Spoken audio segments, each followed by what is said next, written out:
সেই পরকালীন জীবনের কথা স্মরণ করে দিয়ে আল্লাহ রাব্বুল আলামিন বলতেছেন, ইয়া আইয়ুহাল্লাযীনা আমানু, হে ঈমানদারগণ, হাল আদুল্লুকুম আলা তিজারাতিন, আমি কি তোমাদেরকে এমন একটি ব্যবসার কথা বলে দেব না যে ব্যবসাটা করলে তুনজিকুম মিন আযাবিন আলীম, যে ব্যবসার কারণে তোমাদেরকে যন্ত্রণাদায়ক শাস্তি থেকে মুক্তি দিবে।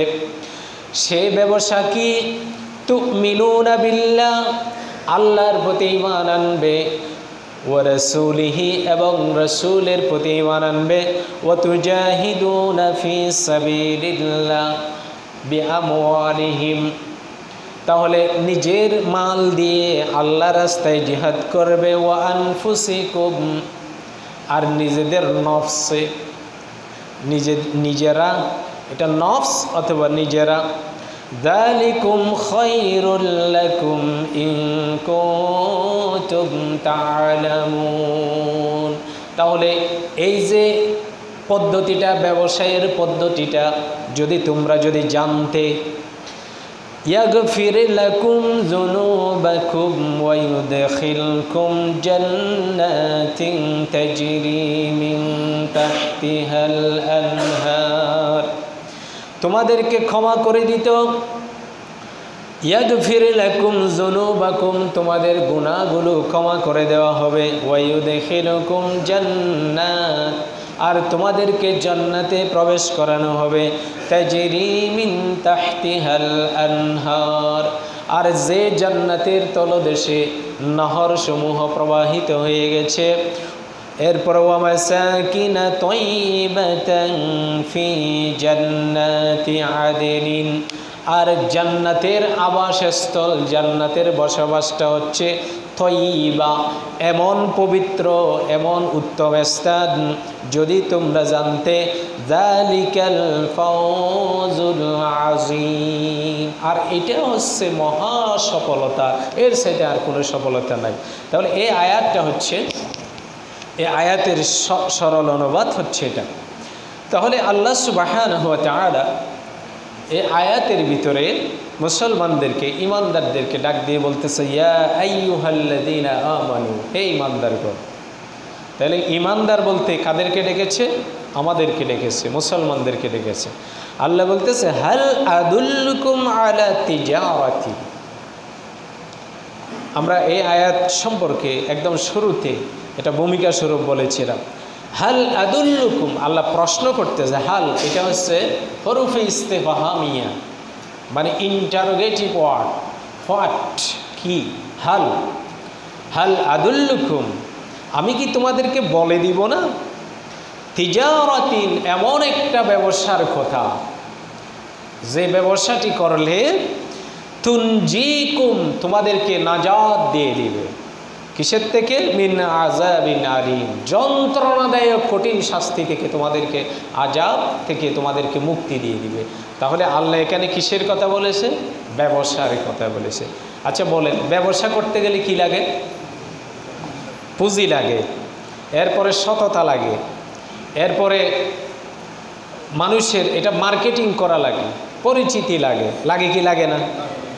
মানে ব্যবসার ক্ষেত্রে অনেকগুলা স্তর আছে। কিন্তু আল্লাহ সুবহানাহু ওয়া তাআলা যে ব্যবসার কথা বলেছে, এখানে 4টি পুঁজির কথা বলেছে। কয়টি পুঁজি? 4টি। এই 4টি পুঁজি যে অর্জন করতে পারবে, যার কাছে থাকবে, আল্লাহ সুবহানাহু ওয়া তাআলা তার ওই গোলামকে জান্নাত দান করবে। বলি আলহামদুলিল্লাহ। তাহলে এই 4টি পুঁজি, এই 7টা পুঁজি ছাড়া ব্যবসা হবে না। যেমন আমাদের এখানে যদি যে ব্যবসার ভিতরে সততা নাই, 2 নম্বরই আছে, ওই ব্যবসা কি টিকে? কিছুদিন পরে শেষ। আর যে ব্যবসার সাথে মূলধন থাকে না, পুঁজি থাকে না, ওই ব্যবসাটি কি থাকে না। অর্থাৎ ব্যবসা এমন একটা বিষয়, আমরা প্রত্যেকে জানি, এটা এমন একটা সৎ উপায়। সমস্ত নবী আলাইহিস সালাতু ওয়াস সালামের আয় ইনকামের রাস্তা ছিল ব্যবসা। এমনকি ফুকাহা ইকরামের, যে আমরা যে ইমাম আবু হানিফা, ইমাম শাফি, ইমাম মালিক, প্রত্যেকের নিজেদের ব্যবসা ছিল আলাদা। এজন্য যারা সৎ ব্যবসায়ী কিয়ামতের মাঠে রাসূলুল্লাহ সাল্লাল্লাহু আলাইহি ওয়াসাল্লাম বলেছে যে সিদ্দিকিন সালিহিনদের সাথে ব্যবসায়ীদের স্থান হবে রাসূলুল্লাহ সাল্লাল্লাহু আলাইহি ওয়াসাল্লামের খাতারে। তাহলে যারা সৎ ব্যবসা করে তাদের স্থান হবে কিয়ামতের মাঠে কার সাথে? মুহাম্মদুর রাসূলুল্লাহ সাল্লাল্লাহু আলাইহি ওয়াসাল্লাম। এজন্য আমাদের প্রত্যেকে দুনিয়ার জীবনে যে ব্যবসা আছে এগুলাতে সততা এবং ইনসাফ ভিত্তিক হতে হবে।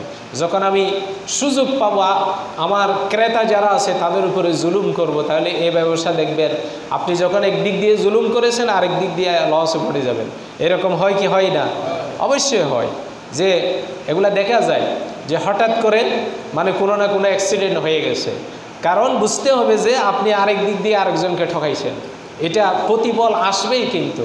তো যাই হোক, তাহলে আল্লাহ সুবহানাহু ওয়া তাআলা এখানে যে আল্লাহ যে ব্যবসার কথা বলেছে, কয়টি পুঁজির কথা বলছেন? 4টা পুঁজি লাগবে। এই 4টা পুঁজি ছাড়া আল্লাহর সাথে কখনো ব্যবসা হবে না।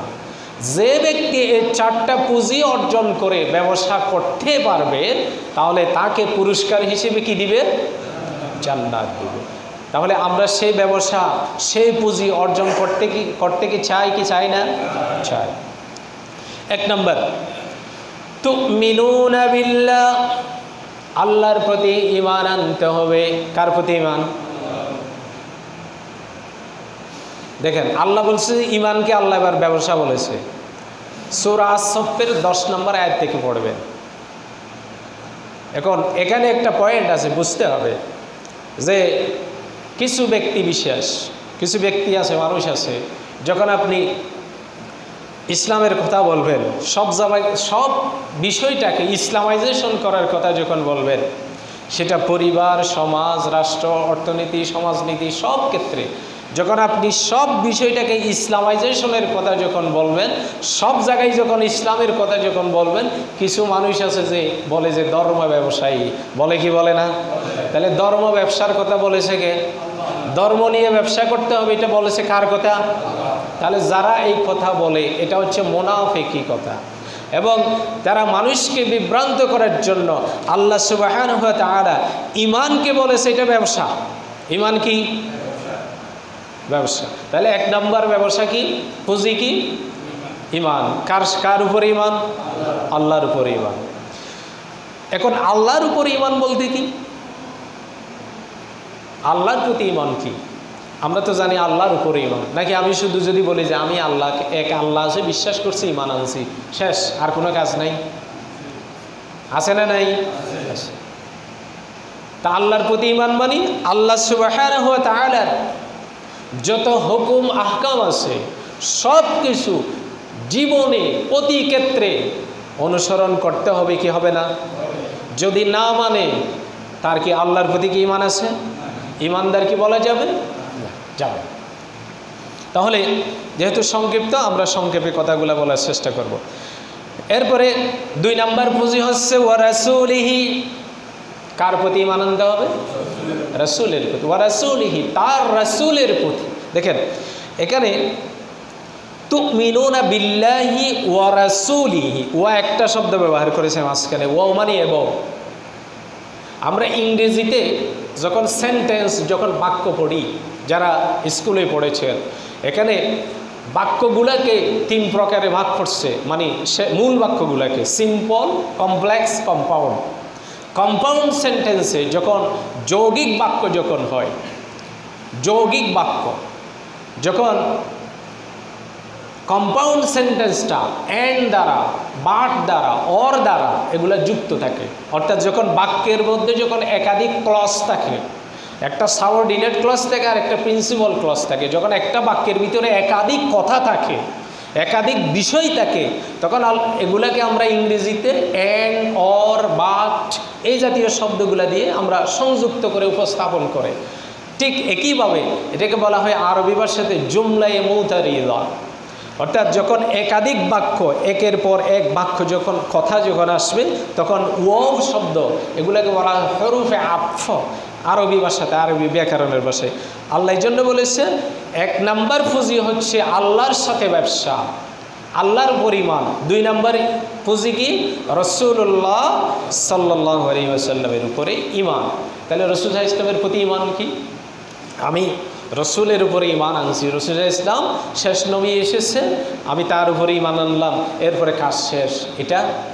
এটার নাম কি ঈমান? না। কারণ রাসূলুল্লাহ সাল্লাল্লাহু আলাইহি ওয়াসাল্লামের জীবনটা আপনাকে আমাকে আকর্ষণ করতে হবে। আমি কি বুঝাতে চেয়েছি? আল্লাহ রসুলের জীবনটা আমাকে আপনাকে আকর্ষণ করতে হবে।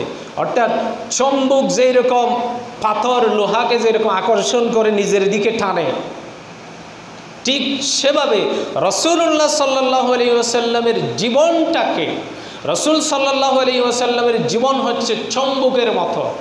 কীরকম? আল্লাহ রসুলের জীবনীটা প্রত্যেকটা আল্লাহর মোমেন গোলাম যারা আছে, রাসূল সাল্লাল্লাহু আলাইহি ওয়াসাল্লামের উম্মত যারা হবে, প্রত্যেককে ওই যে চুম্বক যেভাবে লোহা এরপরে এই জাতীয় বিষয়গুলোকে যেভাবে আকর্ষণ করে নিজের কাছে টেনে নেয়, ধরে নেয়, ঠিক আমি যদি মোমেন দাবি করি, রাসূলুল্লাহ সাল্লাল্লাহু আলাইহি ওয়াসাল্লামের প্রতি যদি আমার ঈমান যদি থাকে, রসুল সাল্লাল্লাহু আলাইহি ওয়াসাল্লামের ভালোবাসা যদি থাকে, আল্লাহ রসুলের আনুগত্য যদি আমার ভিতরে যদি থাকে, তাহলে রসুল সাল্লাল্লাহু আলাইহি ওয়াসাল্লামের জীবন আমাকে আকর্ষণ করতে হবে, ঠিক কিনা? যদি রসুল সাল্লাল্লাহু আলাইহি ওয়াসাল্লামের জীবন যদি আপনাকে আকর্ষণ না করে, তাহলে রসুলের উম্মত দাবি করা যাবে? কখনো সম্ভব না। কারণ রসুল সাল্লাল্লাহু আলাইহি ওয়াসাল্লামের জীবনে নাই কি? কোনটা নাই? নাই কোনটা? আল্লাহ রসুল সাল্লাল্লাহু আলাইহি ওয়াসাল্লাম সংসার করে নাই? কথা বলেন না। করেছে। ব্যবসা করে নাই, রাজনীতি করে নাই, সামাজিক কাজ করে নাই, তাহলে কোনটা করে নাই? কোনটা করে নাই? তাহলে এখন আমি মুসলমান দাবি করব, রাসূলুল্লাহ ইসলামের জীবন যদি আমি একজন মোমেন হিসেবে, আল্লাহর গোলাম হিসেবে, রসুলের উম্মত হিসেবে, আল্লাহ রসুলের জীবন যদি আমাকে যদি আকর্ষণ না করে, রাসূলুল্লাহ ইসলামের জীবনের সাথে যদি আমি নিজেকে আল্লাহ রসুলের জীবনের মতো যদি সাজাতে যদি চেষ্টা না করি, তাহলে রাসূলুল্লাহ ইসলামের শাফায়াত পাওয়া যাবে? পাবে না। এজন্য মুমিন জীবনের প্রত্যেকটা জীবনের প্রতিটি কাজে আমাদের রাসূল সাল্লাল্লাহু আলাইহি ওয়াসাল্লামের জীবনকে অনুসরণ করতে হবে, অনুকরণ করতে হবে, আপনাকে টানতে হবে রাসূলুল্লাহ ইসলামের জীবনের দিকে। আপনি যাবেন, ওটু যাবেন এবং হৃদয়ের ভিতরে। এজন্য বলে, হে রাসূল বুঝি না আমি, রেখেছ বেদে মোরে কোন সুতুই তুমি।